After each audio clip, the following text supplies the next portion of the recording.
Hello guys, sa ngayon po, September 17, mga 3:58 na po ang oras natin.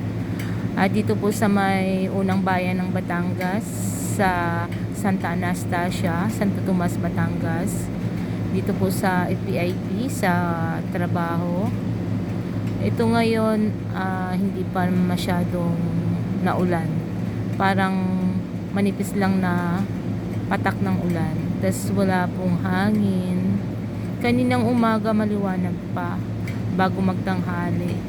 Tas mga 1 o'clock nagsisimula na yung yung clouds na dumadami. Pero sa ngayon, ayun, nakikita bahagya yung langit. Mahina yung paambon-ambon lang. So baka mamaya uulan na rin siya. Pero sa ngayon medyo lumiwanag na. Kanina mas dark ang langit. Pero ngayon, ayun, nakikita pa yun, no? Ang liwanag.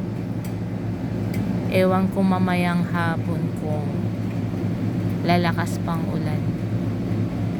Ayan. Paambon-ambon lang dito. Ayan.